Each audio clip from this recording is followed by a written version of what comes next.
శ్రీరామ నవమి కథ.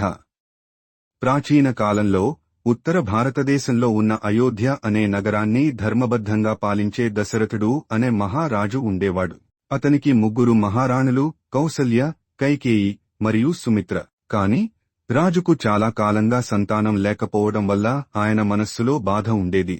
ఒకరోజు సంతానం కోసం దశరథుడు ఒక మహాయజ్ఞాన్ని, పుత్రకామేష్టి యజ్ఞం, నిర్వహించాడు. ఆ యజ్ఞం అనంతరం యజ్ఞాగ్నిలోంచి ఒక దివ్య శక్తి బయటకు వచ్చి ఒక పాత్రలో ఉన్న పాయసం ఇచ్చాడు. ఆ పాయసాన్ని రాణులకు పంచి తినిపించాలని చెప్పాడు. కౌసల్యదేవి ఆ పాయసంలో సగాన్ని తీసుకుంది. కైకేయి దేవికి 40% ఇచ్చాడు. సుమిత్రకు మిగిలిన 2 భాగాలు ఇచ్చాడు. కొంతకాలానికి ముగ్గురు రాణులకు పిల్లలు పుట్టారు.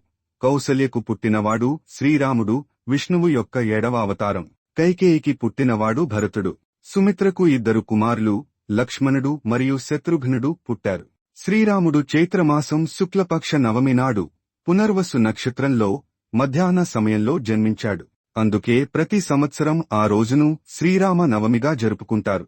శ్రీరాముడు ధర్మాన్ని స్థాపించేందుకు, రావణాసురుడిని సంహరించేందుకు ఈ భూమి మీద అవతరించాడు.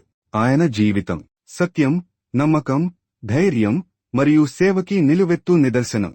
ఈ పవిత్రమైన రోజున భక్తులు ఉపవాసం చేస్తారు, రామాయణాన్ని పారాయణం చేస్తారు, దేవాలయాలను సందర్శిస్తారు, జై శ్రీరామ్ అంటూ నినాదాలు చేస్తారు.